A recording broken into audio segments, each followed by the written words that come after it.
Hello दोस्तों, आप सभी का स्वागत है इस यूट्यूब चैनल पर। मेरा नाम है चंदन वर्मा और आज हम लोग सीखने वाले हैं Woodward rule for conjugated dance, है ना। लेमड़ा मैक्स के वैल्यू को कैलकुलेट करने के लिए हम लोग वुडवर्ड फिशर रूल को इस्तेमाल करते हैं। यहाँ पर वुडवर्ड रूल ना लिख के आप लोग वुडवर्ड फिशर रूल भी लिख सकते हो, क्योंकि जो रूल है ये वुडवर्ड और फिशर दोनों के द्वारा दिया गया था, ठीक है। तो अगर इसको आप लोग Woodward Fieser rule for conjugated dienes लिखोगे तो ज़्यादा सही रहेगा, है ना।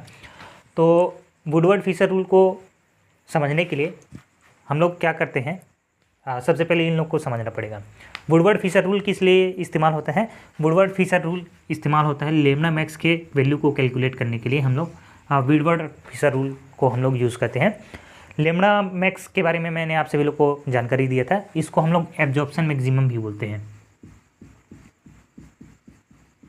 एब्जॉर्प्शन मैक्सिमम के नाम से जानते हैं, ठीक है। इसको हम लोग लेमड़ा मैक्स बोलते हैं। लेमड़ा मैक्स को कैलकुलेट करने के लिए हम लोग इस्तेमाल करते हैं ये वाला रूल। ये दिया गया था कॉन्जुगेटेड डाइन्स के लिए, है ना। दो सिस्टम को हम लोग को पढ़ना है। एक तो है हम लोग का कॉन्जुगेटेड डाइन्स और दूसरा है हम लोग का alpha beta unsaturated aldehyde and ketones. तो दो सिस्टम के लिए हम लोग को लेमड़ा मैक्स को कैलकुलेट करना है। तो सबसे पहले हम लोग कॉन्जुगेटेड डाइन्स को समझते हैं। कॉन्जुगेटेड का मतलब क्या होता है? Double bond, single bond, double bond. तो ये क्या है? सिस्टम कॉन्जुगेशन में है, तो इसको हम लोग बोलते हैं कॉन्जुगेशन। डाई इंस का मतलब क्या होता है? डाई का मतलब होता है दो, इंस का मतलब होता है डबल बॉन्ड। तो क्या हो गया? कॉन्जुगेटेड डाइन्स का मतलब क्या हो गया? अल्टरनेट डबल बॉन्ड कोई सिस्टम में प्रेजेंट है और वो कॉन्जुगेशन में है, तो उसको हम लोग बोलते हैं कॉन्जुगेटेड डाइन्स। डाइन्स मतलब दो डबल बॉन्ड प्रेजेंट होना चाहिए, एक डबल बॉन्ड दूसरा डबल बॉन्ड, तो इसको हम लोग बोलते हैं कॉन्जुगेटेड डाइन्स। उसके अलावा आप सभी के सामने ना कुछ कुछ और सिस्टम आएगा जो कि यही कॉन्जुगेटेड डाइन्स का एग्जाम्पल है, जैसे कि होमो एन्यूलर डाइन्स बोलते हैं इसको।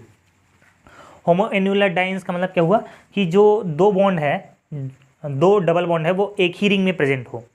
तो इस प्रकार का जो सिस्टम रहेगा ना, उसको हम लोग क्या बोलते हैं? होमो एन्यूलर डाइन्स। तो देखो, ये जो दो बॉन्ड है ना, वो एक ही साइक्लिक सिस्टम में प्रेजेंट है ना, एक ही रिंग में प्रेजेंट है। तो इस प्रकार का जो सिस्टम होता है ना, इस प्रकार का जो डबल बॉन्ड होता है, डाइन्स होते हैं, उसको हम लोग क्या बोलते हैं? होमो एन्यूलर बोलते हैं। हीट्रो एन्यूलर डाइन्स क्या होता है कि जो दोनों डबल बॉन्ड है वो दो रिंग में है। जैसे कि ये ए रिंग बोल देता हूँ इसको, बी रिंग बोल देता हूँ इसको। तो ये जो दो डबल बॉन्ड है ना, वो दो डिफरेंट रिंग्स में प्रेजेंट है, तो इसको हम लोग बोलते हैं हीट्रो एन्यूलर डाइन्स। उसके बाद होता है exocyclic double bond. Exocyclic double bond का मतलब क्या होता है कि जैसे कि ये कोई रिंग है, रिंग के बाहर अगर डबल बॉन्ड प्रेजेंट है ना, तो इसको हम लोग बोलते हैं एक्सोसाइक्लिक डबल बॉन्ड। तो जो डबल बॉन्ड कहाँ प्रेजेंट है? एक्सो का मतलब होता है बाहर, और साइक्लिक का मतलब होता है साइकिल सिस्टम। ये तो एक्सो का मतलब हो गया बाहर, साइक्लिक सिस्टम से कोई बाहर में प्रेजेंट है ना डबल बॉन्ड, तो इसको हम लोग बोलते हैं एक्सोसाइक्लिक डबल बॉन्ड। जैसे कि फॉर एग्जांपल अगर मैं इस रिंग के लिए देखूं, तो इस रिंग के लिए ये वाला जो डबल बॉन्ड है ना, वो क्या है? बाहर के साइड प्रेजेंट है, और इसी कार्बन इसी सिस्टम से जुड़ा है, इसी कार्बन के एटम से ये डबल बॉन्ड जुड़ा है, तो इसको हम लोग क्या बोलेंगे? एक्सोसाइक्लिक डबल बॉन्ड बोलेंगे, ठीक है। Exocyclic double bond. क्या ये वाला जो डबल बॉन्ड है, क्या ये बी के रिस्पेक्ट में एक्सोसाइक्लिक डबल बॉन्ड है? क्या नहीं है। क्यों नहीं है? क्योंकि ये जो डबल बॉन्ड है ना, वो डायरेक्टली इस बी रिंग से नहीं जुड़ा है, वो ए रिंग के पार्ट है ना। समझ रहे हो कि नहीं समझ रहे हो? अगर ये डबल बॉन्ड यहाँ रहता ना, तो हम बोल सकते थे कि ये जो डबल बॉन्ड है वो एक्सोसाइक्लिक रिंग है, एक्सोसाइक्लिक डबल बॉन्ड है बी रिंग के लिए, ठीक है। तो इस प्रकार से हम लोग कह सकते हैं। अगर ये सब सिस्टम आप सभी लोग को समझ आ गए तो हम लोग आगे बढ़ते हैं।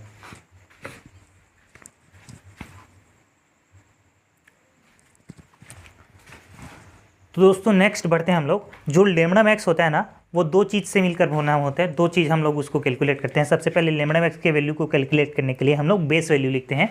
बेस वैल्यू के लिखने के बाद हम लोग क्या करते हैं? सब्सटीट्यूएंट का कंट्रीब्यूशन देखते हैं और दोनों को ऐड कर देते हैं, तो हम लोग का फाइनल लेमड़ा मैक्स का वैल्यू निकल जाता है। तो हमारे पास ना तीन सिस्टम होता है। ए साइक्लिक कॉन्जुगेटेड डाइन्स, देखो ये साइक्लिक नहीं है, क्या है? ए साइकिल, एक साइक्लिक है। तो इसके लिए जो हम लोग बेस वैल्यू लेते हैं वो 214 नैनोमीटर लेते हैं, 214 नैनोमीटर, ठीक है। और जो होमो एन्यूलर डाइन्स का मतलब क्या हुआ? जो दोनों बॉन्ड है वो एक ही रिंग में प्रेजेंट है, तो इसके लिए जो बेस वैल्यू लेते हैं वो 253 नैनोमीटर लेते हैं, ठीक है। और जो हीट्रो एन्यूलर डाइन्स है उसके लिए हम लोग 214 अगेन में नैनोमीटर लेते हैं। तो ए साइक्लिक कॉन्जुगेटेड डाइन्स और हीट्रो एन्यूलर डाइन्स के लिए हम लोग बेस वैल्यू सेम लेते हैं, 214 नैनोमीटर, 214 नैनोमीटर। केवल आप लोग इसको याद रखना, होमोएन्युलर डाइन्स के लिए जो जिसमें दोनों बॉन्ड एक ही रिंग में प्रेजेंट है, तो उसके लिए हम लोग 253 बेस वैल्यू लेते हैं। ये बेस वैल्यू हो गया। अब हम लोग कंट्रीब्यूशन ड्यू टू सब्स्टिट्यूएंट्स को भी उसको लिख लेते हैं, फिर हम लोग आगे बढ़ेंगे। ठीक है,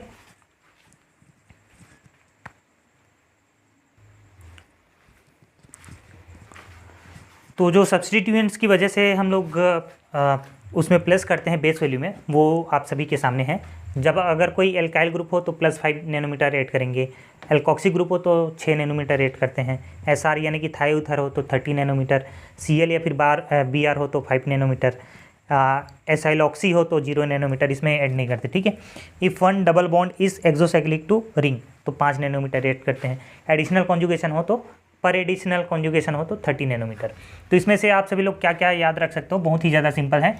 एक तो एल्काइल ग्रुप, ClBr और एक्सोसाइक्लिक रिंग, इनका 5-5 ही होता है, तो इसको आप लोग एक ग्रुप में याद रख सकते हो, याद रखने के लिए। ठीक है, और केवल ये वाला जो है ना OR वाला एल्कोक्सी, उसका 6 नैनोमीटर, बाकी R ग्रुप, ClBr वाला और एक्सोसाइक्लिक रिंग का वो कितना होता है, 5 नैनोमीटर होता है। याद रखने के लिए इस प्रकार से याद रख सकते हो।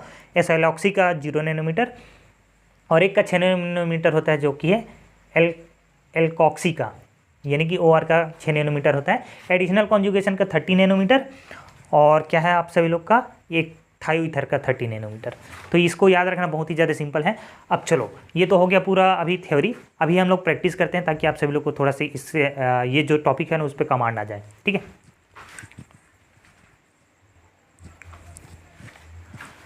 तो देखो दोस्तों, ये 2 एग्जाम्पल है। इसके लिए हम लोग लेमड़ा मैक्स का वैल्यू कैलकुलेट करते हैं। सबसे पहले ये वाला सिस्टम देखो, तो सबसे पहले तो आप सभी लोग ना कॉन्जुगेटेड डाइन्स पहचानो, है ना। किसके लिए निकाल रहे हैं, कॉन्जुगेटेड डाइन्स के लिए निकाल रहे हैं ना। तो सबसे पहले ना कॉन्जुगेटेड डाइन्स पहचानो। तो ये देखो डबल, सिंगल, डबल, तो ये हम लोग का क्या है, कॉन्जुगेटेड डाइन्स है। और इससे क्या ग्रुप अटैच है, इससे ग्रुप एक केवल R ग्रुप अटैच है। ठीक है, तो कॉन्जुगेटेड डाइन्स के लिए ए साइक्लिक सिस्टम के लिए हम लोग बेस वैल्यू क्या करते हैं, बेस वैल्यू कितना लेते हैं, बेस वैल्यू लेते हैं 214 नैनोमीटर। तो ये हो गया हम लोग का बेस वैल्यू। फिर उसके बाद हम लोग देखते हैं कि क्या कोई ग्रुप जुड़ा हुआ है क्या इस पेरेंट चेन से। इसको हम लोग क्या बोलते हैं, जो double bond, single bond, double bond है ना, इसको हम लोग पेरेंट चेन बोल देते हैं। और पेरेंट चेन से कोई भी सब्स्टिट्यूएंट जुड़ा है क्या, तो ये एक R ग्रुप जुड़ा हुआ है। तो एक R ग्रुप के लिए हम लोग क्या लिखते हैं, एक अल्काइल ग्रुप के लिए +5 नैनोमीटर ऐड करते हैं। तो इसको अगर आप लोग ऐड कर दोगे तो कितना हो जाएगा, 5 4 9 हो गया, 1 और ये 2, तो 219 नैनोमीटर इसके लिए इसका राइट आंसर हो जाएगा। ठीक है, उसी तरह से यहाँ आओ आप लोग, तो यहाँ मुझे थोड़ा सा इसके एग्जाम्पल में गड़बड़ी लग रहा है, मैं एक बार कंफर्म कर लेता हूँ। ठीक है,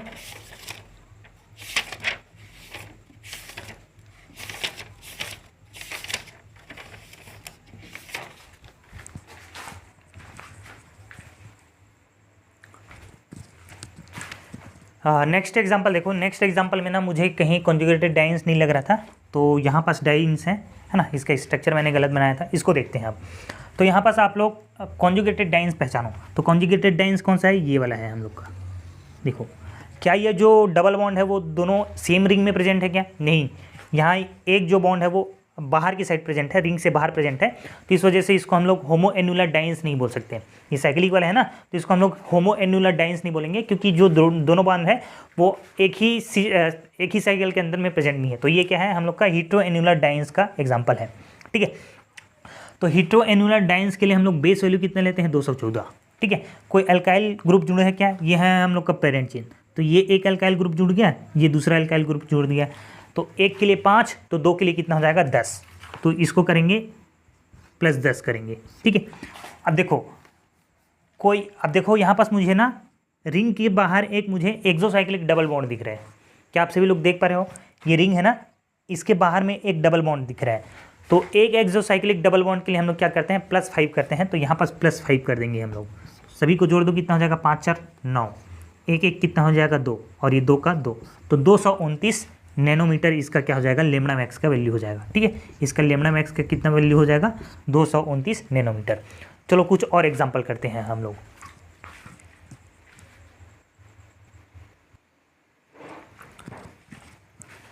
तो दोस्तों कुछ और एग्जांपल लिए हूँ मैंने, 1 2 3 एग्जांपल हैं। जितना ज़्यादा आप लोग एग्जांपल करोगे ना तो उतना ही ज़्यादा आप सभी लोग के लिए फ़ायदेमंद होगा।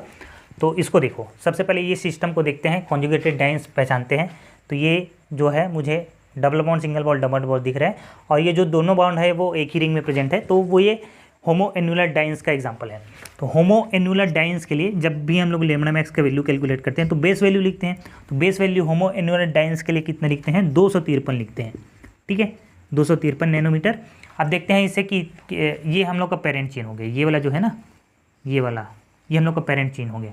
अब इस पेरेंट चेन से क्या क्या अटैच है देखो, एक तो अल्काइल ग्रुप ये वाला अटैच है, या ये वाला ये वाला ये वाला ये वाला, ये है हम लोग का पेरेंट कार्बन चेन। अब इस कार्बन से कोई ग्रुप अटैच है क्या, एक मेरा ये वाला ग्रुप अटैच है, ये एक ग्रुप अटैच है और ये एक ग्रुप अटैच है।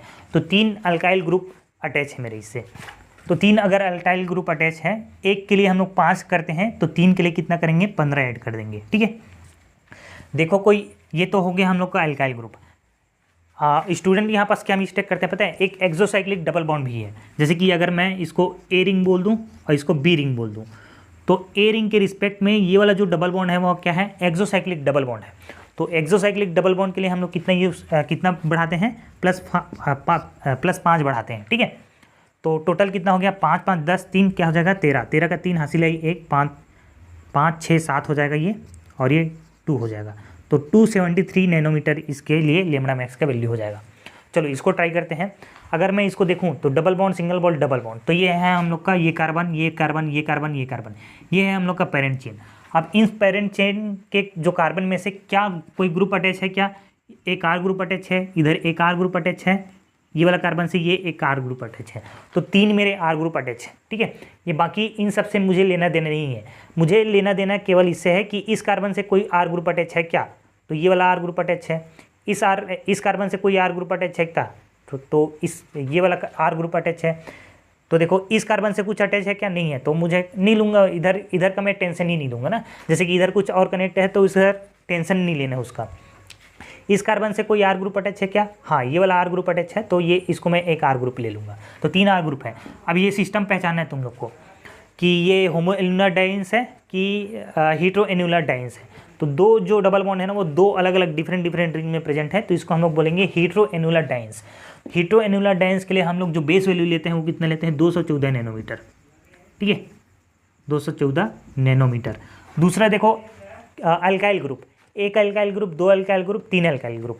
एक अल्काइल ग्रुप के लिए 5, तो 3 के लिए कितना हो जाएगा, 15 nanometre. 15 nanometre. Always check for exocyclic double bond. यहाँ कोई एक्सोसाइक्लिक डबल बॉन्ड है क्या, इस रिंग के रिस्पेक्ट में कोई एक्सोसाइक्लिक डबल रिंग है क्या, इधर अगर ये डबल बॉन्ड इधर रहता है तो हम लोग बोलते हैं कि एक्सोसाइक्लिक डबल रिंग है, डबल बॉन्ड है। यहाँ रहता तो एक्सोसाइक्लिक डबल बॉन्ड, लेकिन इस रिंग के रिस्पेक्ट में कोई भी एक्सोसाइक्लिक डबल बॉन्ड नहीं है, ना ही इस रिंग के रिस्पेक्ट में। हाँ, अगर मैं ए रिंग लूँ तो इसके रिस्पेक्ट में ये वाला जो डबल बॉन्ड है ना वो एक एक्सोसाइक्लिक डबल बॉन्ड है, तो यहाँ मैं क्या करूँगा, +5 करूँगा नैनोमीटर।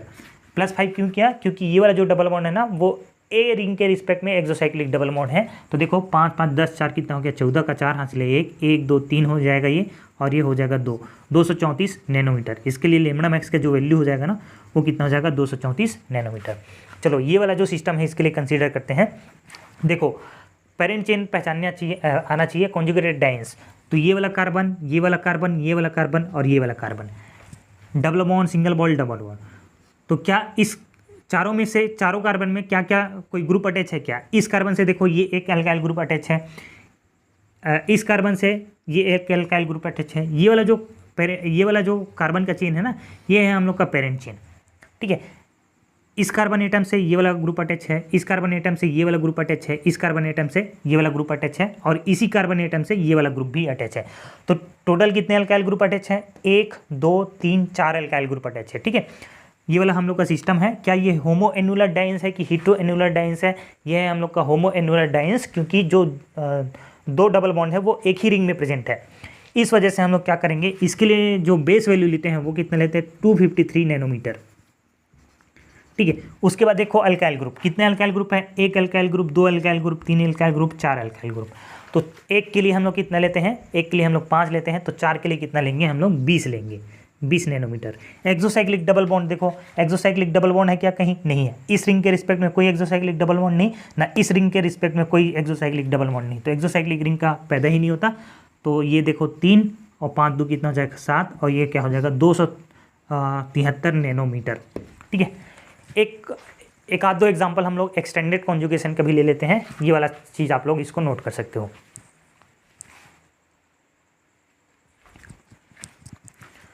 तो दोस्तों इसके लिए हम लोग लेमड़ा मैक्स का वैल्यू कैलकुलेट करते हैं। तो सबसे पहले तो आप सभी लोग को पेरेंट चेन पहचानना है, जो कि होगा कॉन्जुगेटेड डाइन्स, 2 डबल बॉन्ड। तो अगर मैं लूँ ये वाला कार्बन, ये वाला कार्बन, ये वाला कार्बन और ये वाला कार्बन, तो ये क्या है, कॉन्जुगेटेड डाइन्स के एग्जाम्पल हैं। तो ये मेरा क्या हो गया, पेरेंट चेन हो गया। ठीक है, ये वाला जो चेन है ना, ये मेरा पेरेंट चेन हो गया। अभी ये एक बहुत गंदा दिख रहा है, इस वजह से इसको मिटा दे रहा हूँ। ठीक है, ये है हम लोग का पेरेंट चेन। इस पेरेंट चेन से मेरा एक अल्काइल ग्रुप अटैच है। क्या अटैच है, एक अल्काइल ग्रुप अटैच है। और ये कैसा है, ए साइक्लिक सिस्टम है। तो ए साइक्लिक सिस्टम के लिए जो मैं बेस वैल्यू लेता हूँ, कितना लेता हूँ, 214 नैनोमीटर लेता हूँ। एक अल्काइल ग्रुप है तो +5 कर दूंगा। अब आप लोग एक चीज़ और ऑब्जर्व कर पा रहे होगे, ये जो कॉन्जुगेशन है ना, पाई सिंगल पाई, उसके बाद और कॉन्जुगेशन आगे है। देखो ये फिर से कॉन्जुगेशन है, पाई सिंगल पाई। इसके अलावा भी एक और कॉन्जुगेशन है, पाई सिंगल पाई सिंगल पाई। तो एक कॉन्जुगेशन एक्सटेंड हो गया ना, तो एक कॉन्जुगेशन जब एक्सटेंड हो जाता है तो उसके लिए हम लोग +30 करते हैं। देखो जो लास्ट पॉइंट लिखा होगा ना, एक्सटेंडेड कॉन्जुगेशन ऐसे करके, तो ये एक्सटेंड हो गया कॉन्जुगेशन। एक से अगर एक्सटेंड हो गया ना तो +30 करते हैं। अगर ये जो कॉन्जुगेशन है और एक से एक्सटेंड हो जाता है तो एक से एक्सटेंड में, एक से कॉन्जुगेशन एक्सटेंड हो रहा है तो +30, 2 से एक्सटेंड हो रहा है तो इसके लिए 30 और ऐड कर देंगे, यानी कि +60 कर देंगे। ठीक है, तो अभी तो हम लोग का एक ही एक्सटेंड हुआ है, तो हम लोग क्या लिखेंगे, +30 करेंगे। तो ये कितना हुआ, जब 5 4 9 और 3 1 कितना होगा, 4 और ये 2, तो 249 नैनोमीटर इसके लिए लेमड़ा मैक्स का वैल्यू हो जाएगा। इसके लिए कंसिडर करते हैं। देखो तो अगर हम लोग कॉन्जुगेटेड डाइन्स पहचानने, तो हमारे पास ना, ये अगर मैं इस रिंग के अंदर देखूं तो रिंग के अंदर हम लोग का क्या है, होमो एन्युलर डाइन्स है। और साथ ही अगर मैं इसको अगर सिस्टम लूँ, ये वाला ये वाला ये वाला ऐसे करके, तो double bond single bond double bond, तो ये क्या हो जाएगा, ए साइक्लिक सिस्टम हो जाएगा हम लोग का। और अगर इधर देखूं तो ये हम लोग का होमो एन्युलर डाइन्स है। तो जब भी ऐसा आया ना होमो एन्युलर डाइन्स में और ए साइक्लिक और हम लोग का प्रेफरेंस ऑर्डर आया ना, तो हम लोग को होमो एन्युलर डाइन्स को ज़्यादा प्रेफरेंस देना है। यानी कि हम लोग का पेरेंट चेन क्या हो जाएगा, ये वाला ये वाला ये वाला ये वाला, इसको हम लोग पेरेंट चेन कंसीडर करेंगे। समझ रहे हो कि नहीं समझ रहे हो? ठीक है, ये वाला हम लोग का पेरेंट चेन हो गया। ये वाला जो कार्बन है ना, ये कार्बन ये ऐसे करके, ये हम लोग का पेरेंट चेन हो गया। इस पेरेंट चेन से क्या क्या अटैच है, देखो ये एक अल्काइल ग्रुप, ये एक अल्काइल ग्रुप और ये एक अल्काइल ग्रुप। ठीक है, तो 3 अल्काइल ग्रुप अटैच हैं। ये वाला कार्बन से एक और ये वाला, इस कार्बन से ये वाला, तो 3 अल्काइल ग्रुप अटैच है। और साथ ही ये कॉन्जुगेशन ना एक्सटेंड हुआ है, पाई सिंगल पाई, तो एक कॉन्जुगेशन एक्सटेंड हुआ है। तो इसके लिए हम लोग क्या करेंगे, +30 करेंगे। तो सबसे पहले बेस वैल्यू लेते हैं होमो एन्युलर डाइन्स के लिए। जब भी जो डबल बॉन्ड है वो अगर एक ही रिंग में प्रेजेंट होता है तो उसके लिए हम लोग क्या यूज़ करते हैं, 253 ऐड करते हैं, बेस वैल्यू लेते हैं। उसके बाद एक alkyl group, 2 alkyl group, 3 alkyl group, एक के लिए 5 तो 3 के लिए कितना, 15। ठीक है, कोई एक्सोसाइक्लिक डबल बॉन्ड है क्या, नहीं है। इस रिंग के रिस्पेक्ट में कोई डबल बॉन्ड नहीं है। अगर यहाँ डबल बॉन्ड होता ना तो हम लोग एक्सोसाइक्लिक डबल बॉन्ड वहाँ ऐड कर देते, लेकिन वहाँ है ही नहीं तो नहीं करेंगे एक्सोसाइक्लिक डबल बॉन्ड। अब देखो कॉन्जुगेशन, एक्सटेंडेड कॉन्जुगेशन, पाई सिंगल पाई, इसके अलावा और कोई कॉन्जुगेशन है क्या, हाँ यहाँ पास और कॉन्जुगेशन सिस्टम है।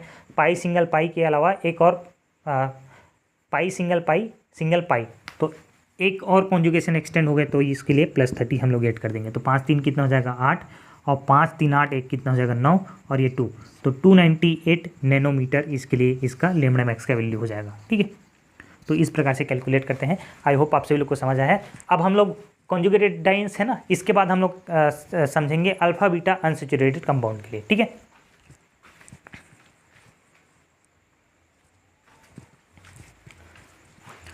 तो इसका हम लोग वुडवर्ड फिशर रूल का हम लोग नेक्स्ट पार्ट देखते हैं, जो कि alpha beta unsaturated ketones and aldehyde के लिए हम लोग लेमड़ा मैक्स का वैल्यू कैलकुलेट करते हैं। कि alpha beta unsaturated ketones and aldehyde क्या होता है, ये कार्बोनिल कंपाउंड होते हैं। कार्बोनिल कंपाउंड यानी कि क्या होता है, इस कार्बन के ऊपर जो डबल बॉन्ड है, डबल बॉन्ड ऑक्सीजन, तो इस प्रकार का जो बॉन्ड होता है ना, इसको हम लोग बोलते हैं कार्बोनिल कंपाउंड। इस प्रकार का जो कंपाउंड होता है ना, उसको हम लोग कार्बोनिल कंपाउंड बोलते हैं। कार्बोनिल कंपाउंड में हम लोग का आता है कीटोन्स, एल्डिहाइड, कार्बोक्सिलिक एसिड और एस्टर। ठीक है, तो जैसे कि ये देखो C डबल बॉन्ड O और इधर कोई R ग्रुप है, कोई एल्काइल ग्रुप अटैच है, तो इसको हम लोग बोलते हैं कीटोन। अगर H अटैच है तो इसको हम लोग बोलते हैं एल्डिहाइड। अगर OH अटैच है, C डबल बॉन्ड O और OH, इसको हम लोग बोलते हैं कार्बोक्सिलिक एसिड। और OR ग्रुप अटैच है तो इसको हम लोग बोलते हैं एस्टर।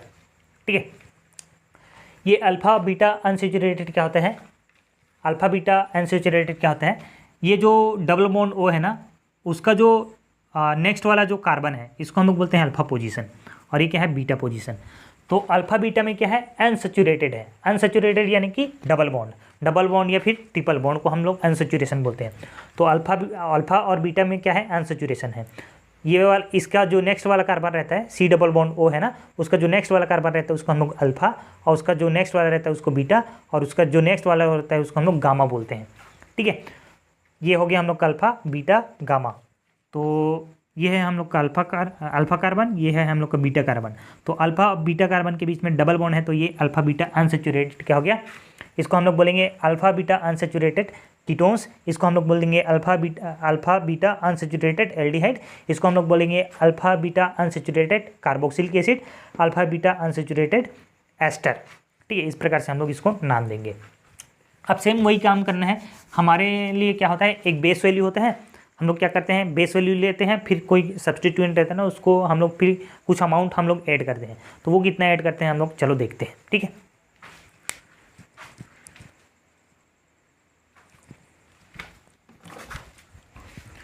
तो दोस्तों ये जो अल्फ़ा बीटा अनसैचुरेटेड कंपाउंड के लिए हम लोग जो वुडवर्ड फिशर रूल लगाते हैं ना, तो इसके लिए ना हम लोग को थोड़ा सा ज़्यादा वैल्यू याद करना पड़ता है, क्योंकि इसमें कीटोन्स भी आता है, एल्डिहाइड आता है, एसिड एस्टर भी आता है ना। तो इसके लिए हम लोग को थोड़ा सा बेस वैल्यू इसका ज़्यादा याद रखना पड़ता है। कीटोन्स के लिए जो हम लोग ए साइक्लिक और सिक्स रिंग साइक्लिक के लिए हम लोग जो बेस वैल्यू यूज़ करते हैं वो कितना रखते हैं, 215 नैनोमीटर। और अगर 5 रिंग का कोई cyclic alpha beta unsaturated ketone बना रहे हैं तो उसके लिए हम लोग 202 नैनोमीटर यूज़ करते हैं। फिर एल्डिहाइड के लिए हम लोग 210, एसिड और एस्टर के लिए 197, और एक्सटेंडेड कॉन्जुगेशन पहले भी हम लोग 30 नैनोमीटर ऐड करते थे, और इसमें भी हम लोग 30 नैनोमीटर ऐड करते हैं। ठीक है, तो ये बेस वैल्यू के बारे में जानकारी है। अब सब्स्टिट्यूएंट के बारे में हम लोग देख लेते हैं उसका वैल्यू।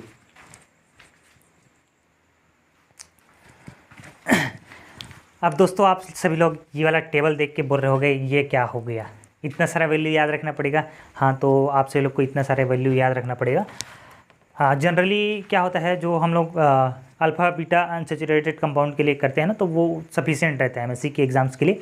अगर वुडवर्ड फिशर रूल लिखने के लिए आया तो आप सब लोग अल्फ़ा बीटा अनसैचुरेटेड कंपाउंड के लिए लिखोगे ना तो चल जाएगा काम।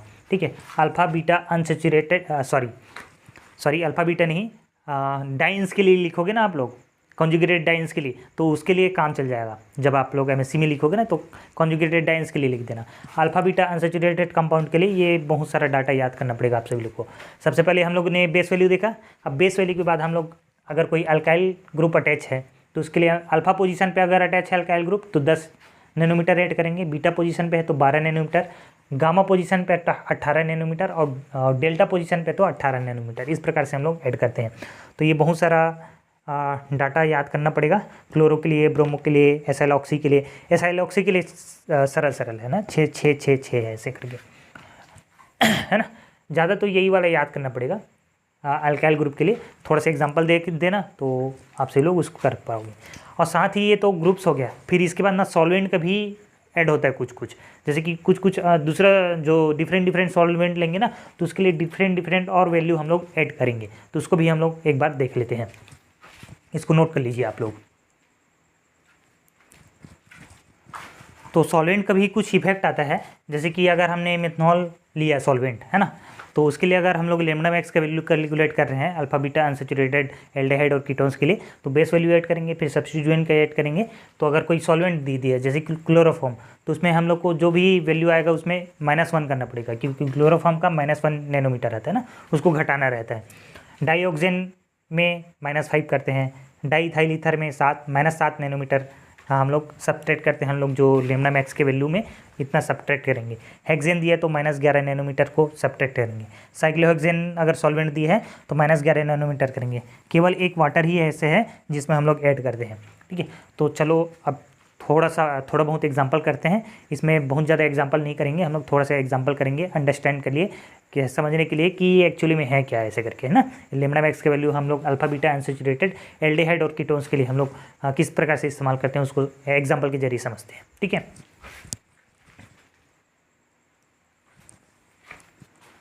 तो दोस्तों ये एक एग्जांपल है किसका, अल्फा बीटा अनसैचुरेटेड एल्डिहाइड का, क्योंकि यहाँ पर C डबल बॉन्ड से H जुड़ा हुआ है, ठीक है। तो ये है हम लोग का अल्फा कार्बन, ये है हम लोग का बीटा कार्बन। तो अल्फा बीटा अनसैचुरेटेड एल्डिहाइड है। तो अल्फा बीटा अनसैचुरेटेड एल्डिहाइड के लिए जो बेस वैल्यू लेते हैं लैम्डा मैक्स का, अगर हम लोग कैलकुलेट कर रहे हैं तो इसके लिए जो बेस वैल्यू लेते हैं हम लोग कितना लेते हैं, 215 नैनोमीटर, ठीक है। अब ये कौन सा पोजीशन है, अल्फा। अल्फा पोजीशन में देखो एक सब्स्टिट्यूएंट जुड़ा है, तो अगर अल्फा पोजीशन में एक सब्स्टिट्यूएंट जुड़ा होता है आर ग्रुप, है ना, एक आर ग्रुप लगा हुआ है, तो इसके लिए हम लोग कितना ऐड करते हैं, आप लोग टेबल देख के बताइए, 10 नैनोमीटर को ऐड करते हैं, ठीक है। और कुछ है क्या, बीटा पोजीशन, ये अल्फा बीटा हो गया, ठीक है। तो अगर हम लोग इसको ऐड करेंगे तो कितना आएगा हम लोग का आंसर, और यहाँ पास ये अल्फा हो गया, ये बीटा हो गया, बीटा पोजीशन पे भी एक आर ग्रुप है, देखो ये अल्फा हो गया, ये क्या हो गया, बीटा हो गया, ठीक है। बीटा ग्रुप, बीटा के पास भी एक आर ग्रुप है, बीटा, ये बीटा पोजीशन होगी ना, बीटा के पास भी एक आर ग्रुप है। तो अगर बीटा पे के पास अगर एक आर ग्रुप है तो कितना ऐड करते हैं, 12 नैनोमीटर और ऐड कर देते हैं, ठीक है। अभी सॉल्वेंट कुछ नहीं दिया है तो हम लोग सॉल्वेंट का कोई वो नहीं लेंगे, ठीक है। अगर मिथनॉल दिया रहता है तो इसमें 0 ऐड करते हैं, अगर वाटर दिया है तो वाटर में +8 और कर देते हैं। अगर ये वाला जो सिस्टम है वो वाटर सॉल्वेंट में रिजॉल्व है ऐसे करके बोलते हैं, तो यहाँ पास +8 भी करना पड़ता है, ठीक है। और अगर ऐसे बोलता कि हेक्सेन में डिजॉल्व है ऐसे करके, तो -11 इसमें से जो भी वैल्यू आता है उसमें से -11 करना पड़ता है हम लोग को, ठीक है। तो अभी तो सॉल्वेंट नहीं दिया है तो हम लोग केवल इसी पे वैल्यू कैलकुलेट करते हैं। तो कितना हो जाएगा, 5 2 कितना हो गया, 7, और 1 2 3 कितना हो जाएगा, 3, और ये 2 का 2, तो 237 नैनोमीटर इसके लिए क्या हो जाएगा, हम लोग का लैम्डा मैक्स का वैल्यू हो जाएगा, ठीक है। थोड़ा सा 2-4 और एग्जांपल करते हैं, फिर इस वीडियो को यहीं पर अंत करेंगे, ठीक है।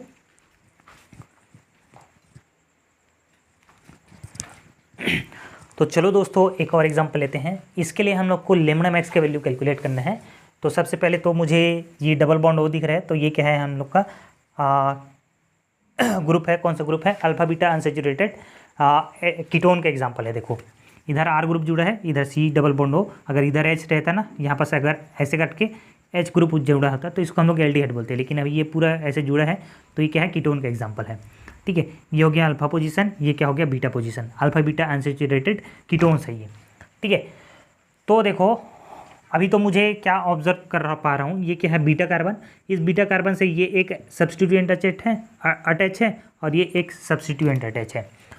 तो अल्फा बीटा अनसैचुरेटेड कीटोन्स के लिए हम लोग बेस वैल्यू कितना लेते हैं, इसके लिए जो बेस वैल्यू लेते हैं वो कितना लेते हैं, आप सभी लोग मुझे बताइए, 215 नैनोमीटर लेते हैं ना, कितना लेते हैं, 215 नैनोमीटर लेते हैं। तो ये हो गया 215 नैनोमीटर, ठीक है। मुझे देखना पड़ता है क्योंकि मुझे भी वैल्यू याद नहीं रहता।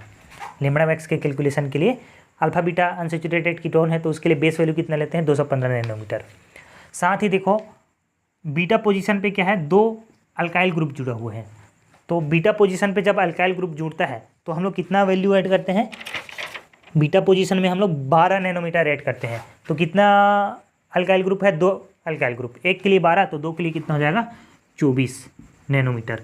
एक्सोसाइक्लिक डबल बॉन्ड के लिए भी देख लो, अगर मैं रिंग, ये इसको ए रिंग बोलता हूँ, इसको बी रिंग बोलता हूँ, तो बी रिंग में देखो एक हम लोग का एक्सोसाइक्लिक डबल बॉन्ड प्रेजेंट है। तो एक्सोसाइक्लिक डबल बॉन्ड के लिए हम लोग कितना ऐड करते हैं, +5 ऐड करते हैं, तो इधर +5 भी लिख दूंगा, ठीक है। तो अगर मैं सभी को ऐड कर दूं तो कितना हो जाएगा, 5 5 10 4 14 का 4, हासिल 1 2 1 3 1 कितना हो जाएगा, 4 और 2 का 2, तो ये हो जाएगा 244 नैनोमीटर, इसका लैम्डा मैक्स का वैल्यू हो जाएगा। आई होप दोस्तों आप सभी लोग को ये वीडियो समझ आया है। अगर समझ आया है तो इस वीडियो को जरूर से लाइक कर देना और चैनल को सब्सक्राइब कर देना ऐसी ही अमेजिंग कंटेंट के लिए, ठीक है। MSc का हम लोग पूरा सिलेबस कंप्लीट करेंगे, एटलीस्ट हम लोग तो ना जो स्पेक्ट्रोस्कोपी है उसको हम लोग पूरा कंप्लीट करेंगे। उसके बाद हम लोग जंप करेंगे हम लोग का क्या है, फिजिकल केमिस्ट्री में, ठीक है। आज के लिए बस इतना ही करते हैं, धन्यवाद, जय हिंद।